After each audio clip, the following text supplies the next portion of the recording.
प्यारे भारतवासियों, मेरे मित्रों, कवियों और कवित्रियाँ बहनों को मेरा नमन और वंदन। और विशेष करके मैं उन लोगों का आभार व्यक्त करता हूँ जिन लोगों ने रात दिन एक करके दिल्ली में बीजेपी को जिताने में मदद की है। मैं हर वोटर का, दिल्ली के हर वोटर का, दिल्ली के हर व्यक्ति का आभार व्यक्त करता हूँ हाथ जोड़कर। एक राष्ट्रभक्त और देशभक्त होने के नाते आज कुछ मैं जो बोलने जा रहा हूँ, यदि हो सके तो मेरी ये आवाज़ हमारे यशस्वी आदरणीय प्रधानमंत्री श्री नरेंद्र मोदी जी तक अवश्य पहुँचाएं और योगी जी तक भी पहुँचाएं। मैं एक बार योगी जी, मोदी जी और अमित शाह जी से साक्षात्कार करना चाहता हूँ, क्योंकि मेरे दिल के अंदर जो दर्द है मैं उसको निकालना चाहता हूँ। दिल्ली के अंदर जो जीत हुई है वो एक लोकतंत्र की जीत हुई है, वो एक इंसानियत की जीत हुई है। भारतीय जनता पार्टी ने 48 सीटें लेकर एक बहुत अच्छा इतिहास रचा है। आम आदमी पार्टी को 22 सीटें मिली हैं, जो कि बहुत थोड़े अंतर से जीत हासिल हुई है। और जहाँ जहाँ ये जीते हैं वहाँ भी जो राष्ट्र हित में जिसने वोट दिया है वो काबिले तारीफ है। एक लेखक और एक कवि होने के नाते मैं एक बात बोलना चाहता हूं कि देश को बर्बाद करने में इस अरविंद केजरीवाल ने कोई कोर कसर नहीं छोड़ी।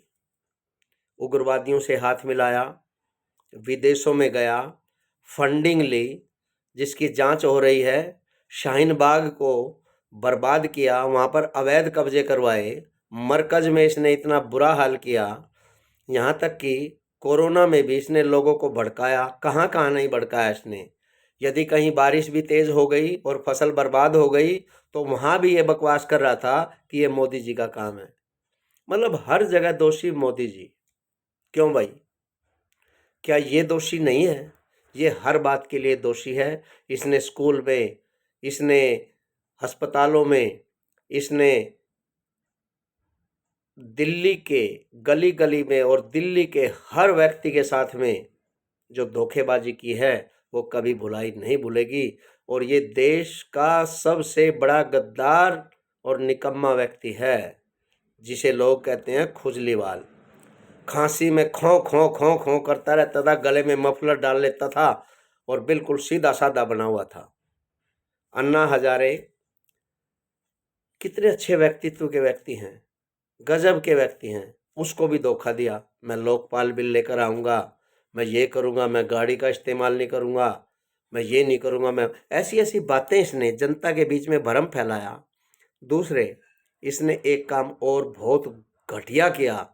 ये जो फ्री का जो है ना राशन, ये जो फ्री की जो चीज़ें, फ्री की बिजली, फ्री का पानी, ये जो लोगों के अंदर ये बातें इसने फैलाई और कुछ दिनों के लिए किया, फिर उसके बाद में उन लोगों को भी भुगतना पड़ा। दिल्ली की रेलवे लाइन के साथ साथ कितने रोहिंग्या मुस्लिम इसने बसाए हैं, जो कि एक नंबर के उग्रवादी बसे हुए हैं। अब भारतीय जनता पार्टी के आने के पश्चात इन लोगों को यहाँ से हटाया जाएगा। जो अवैध कब्जे हैं सारे हटेंगे। इसने मुल्ला और मौलवियों की तनख्वाहें बांधी। कितनी ज़्यादा तनख्वाहें बांधी। क्यों भाई, यदि ये बिल्कुल निष्पक्ष ही है तो मंदिर के पुजारियों को क्या दिया इसने? मंदिर के पुजारियों के ऊपर तो बिजली का इतना भारी भरकम बिल डाल दिया कि बेचारे वो कहाँ से दें। और मस्जिदों की बिजली माफ है। ये एक सिक्के का एक ही पहलू बना दिया इसने। हर वक्त मुस्लिम मुस्लिम मुस्लिम, मुस्लिमों को तो इसने भड़काया बहकाया। हिंदुओं के साथ इसने इतना अत्याचार किया। इसने वक्फ बोर्ड को इतनी सारी जमीन दी जो कि भारत की जमीन है, वो ये अवैध रूप से कहीं भी पीर बना के खड़ा कर देते हैं। कहीं पे भी ये लोग कब्जा कर लेते हैं कि ये तो वक्फ की जमीन है। अरे क्या बकवास बना रखी है, वक्फ है क्या? कुछ भी नहीं है। लोगों के दिमाग में एक वहम डाल रखा है और हम लोगों के अंदर एक भय पैदा कर रखा है। इन मुस्लिमों ने भी कर रखा है कि ये जो पीर हैं, पीर पीर ये कर देगा वो कर देगा। क्या होते हैं ये पीर? ये कुछ नहीं होते। ये जितने भी जो पीर वगैरह जो ये बनाए हुए हैं, ये कुछ नहीं है, बकवास बाजियां हैं। अभी आप संभल में आप देख चुके हैं कि नीचे से क्या निकला, वहां पर मुस्लिमों का कब्जा था। इसी तरह से मेवात के अंदर क्या है, नल्लड़ मंदिर, वहां आसपास में जो जमीनें हैं वहां पर ये कब्जा करवाए हुए हैं, इन कांग्रेस के लोगों ने करवाया। और कांग्रेस तो खुश है कि ये केजरीवाल हार गया। क्यों? क्योंकि इनके साथ भी धोखेबाजी की। और ये जो धोखेबाजी की है, ये धोखेबाजों के साथ धोखेबाजी की है, क्योंकि कांग्रेस तो खुद धोखेबाज है, खुद देशद्रोही है। नेहरू और गांधी दोनों ने मिलकर गद्दारी की इस देश के साथ में। एक चाचा बन गया, दूसरा बन गया बापू। कहते हैं साबरमती के संत तूने कर दिया कमाल। क्या कमाल कर दिया भाई? थप्पड़ खाए हैं गालों के ऊपर इसने, महात्मा गांधी जी ने, जिसे राष्ट्रपिता बनाया कांग्रेस ने। कांग्रेस ने हमारे हिंदुओं के साथ, हमारे सनातनियों के साथ जो अत्याचार किए हैं वो किसी ने नहीं किए। कितनी बार संविधान में संशोधन किए, अनेकों बार किए, लेकिन क्या किए? सब मुस्लिमों के पक्ष में, हिंदुओं के पक्ष में, सनातनियों के पक्ष में कुछ नहीं किया। देश को बर्बाद करने पर ये तुले हुए हैं लोग। और उनमें सबसे ऊपर नाम है अरविंद केजरीवाल का। संभल के अंदर, जिसको लोग टोंटी चोर भी कहते हैं, उसको देख लीजिए।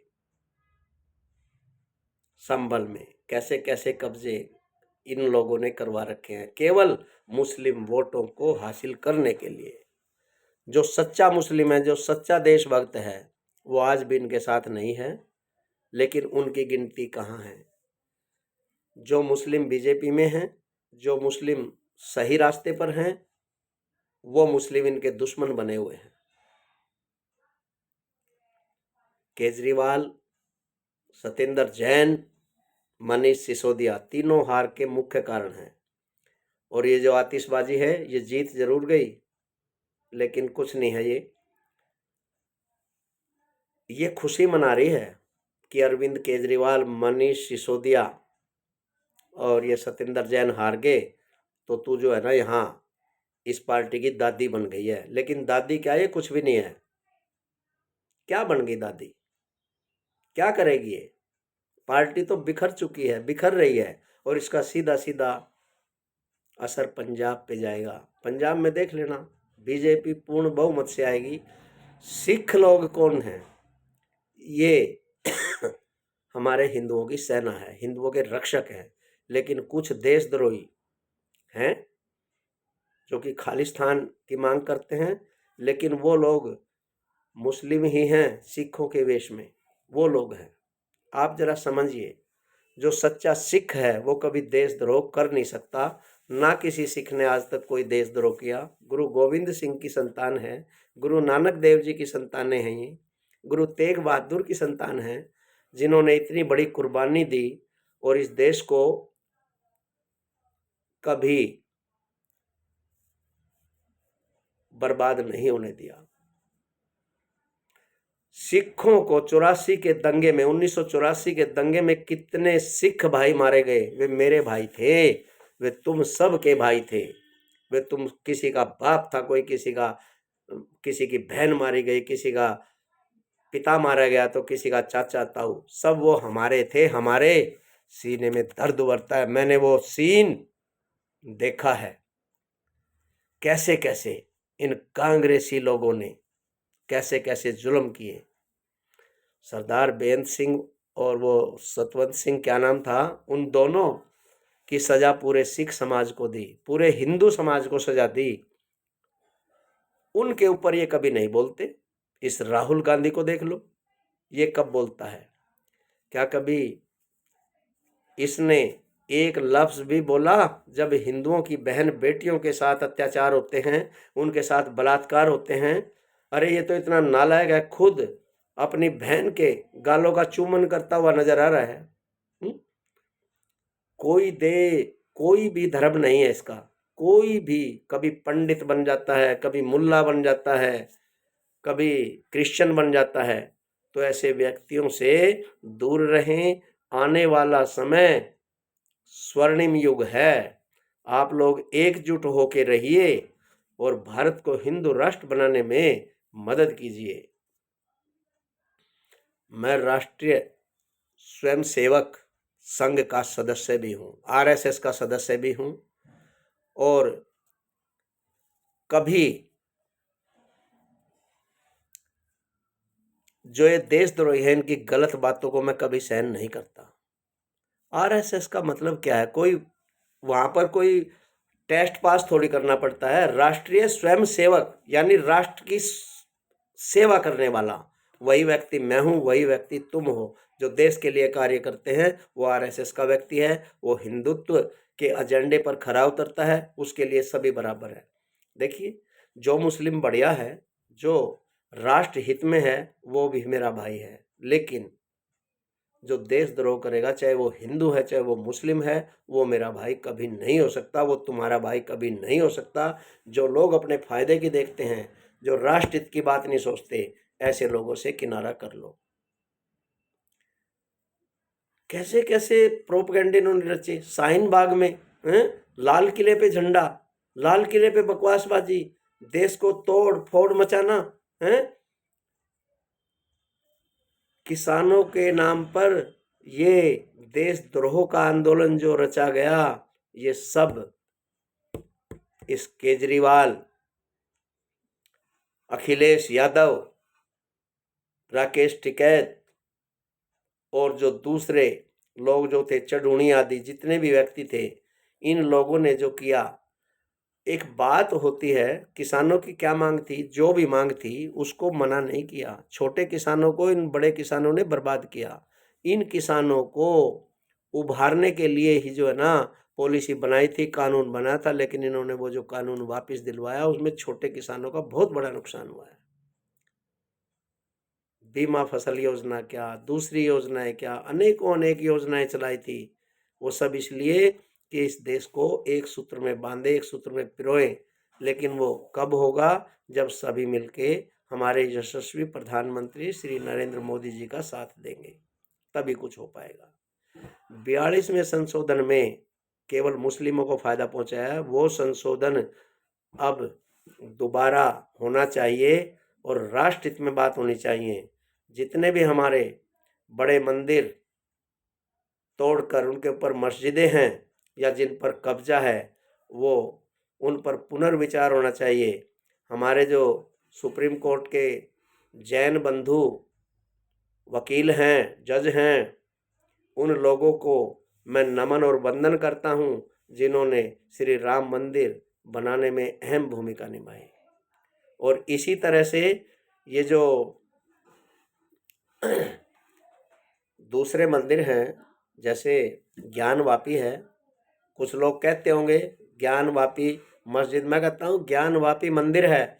मस्जिद में कोई हिंदू नाम कैसे जोड़ दिया इन्होंने, ज्ञानवापी?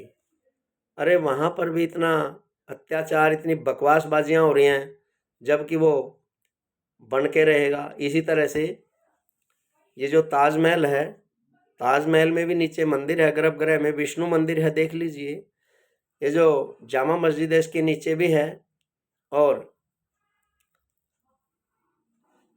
राजस्थान में जिसे अजमेर शरीफ कहते हैं, वो भी मंदिर ही है। वो कालांतर में देशद्रोही जयचंदों ने, सब ने मिलके जो गद्दारी करी थी, अब सारी बातें बाहर निकल के आ रही हैं। लेकिन कांग्रेस ने इन बातों को कभी उजागर नहीं होने दिया।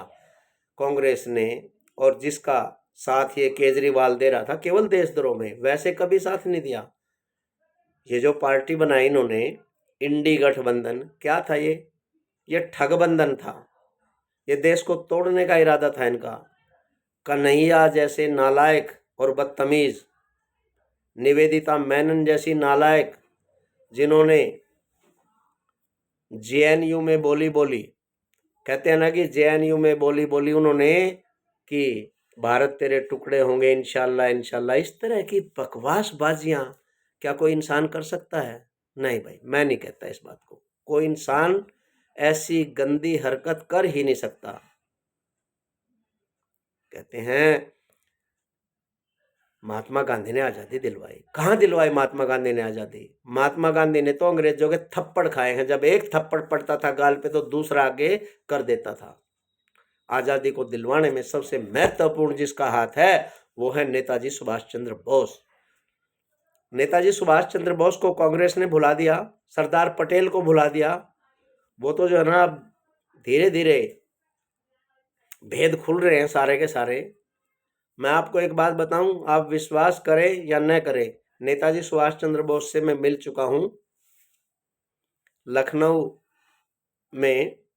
वहाँ सीतापुर जिला रेउसा तहसील, वहाँ पर सरयू नदी के किनारे में नेताजी सुभाष चंद्र बोस से मिला था। और जब मिला तो फूट फूट के रोया था। मैं नहीं, मेरे साथी भी रोए थे। और तब उन्होंने हमें जो कहा था, एक दुभाषिए की मदद से इशारे से बता रहे थे, हमने सारी बातें सुनी तो हम बहुत जोर जोर से फुट फुट कर रोए थे। वीडियो भी बनाई थी हमने, लेकिन उसको वीडियो को खोलने से मना कर दिया उन्होंने कि अभी समय नहीं आया है। तृतीय विश्व युद्ध अवश्यंभावी है जिसमें नेताजी प्रकट होंगे। नेताजी आज भी जिंदा है। कुछ लोग इसको बकवासबाजी मानेंगे कि वैसे ही कह रहे हैं, बिल्कुल नहीं कह रहा। पुष्पेंद्र कुल श्रेष्ठ जी से 4 फरवरी को मेरी बात हुई। मैंने फ़ोन किया, मैंने कहा दिल्ली में कैसे हालात हैं? तो उन्होंने कहा भाई मुकाबला है, कड़ा है। तब मैंने कहा था कि मुकाबला नहीं है, मगर 48 से कम सीट नहीं आएंगी। मैंने ये उन्हें बोला था, चाहे पूछ लेना। मैंने फ़ोन किया था, मैंने कहा 48 से कम सीटें नहीं आए थे। और माँ सरस्वती मेरी जबान पर बैठी थी। मैं माँ सरस्वती को नमन और वंदन करता हूँ कि मेरी कही हुई बात माँ सरस्वती ने पूरी की और 48 सीटें लेकर बीजेपी दिल्ली में विजयी रही।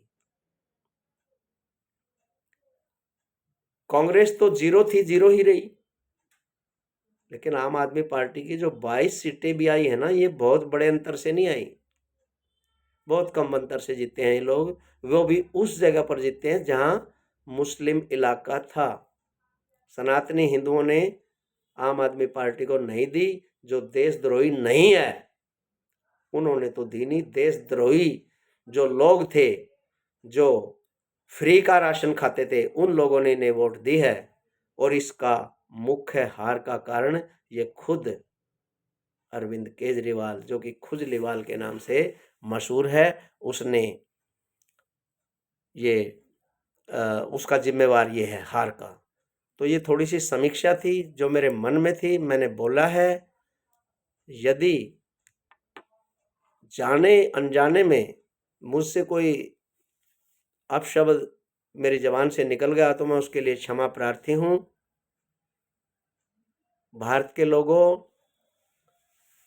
देशद्रोह मत करो, देशभक्त बनो और भारत के नव निर्माण में सहायक बनो। यदि हो सके तो मेरी ये आवाज़ आदरणीय मोदी जी और योगी जी तक अवश्य पहुंचाएं। इन्हीं शब्दों के साथ मैं अपनी वाणी को विराम देता हूं। जय हिंद, वंदे मातरम।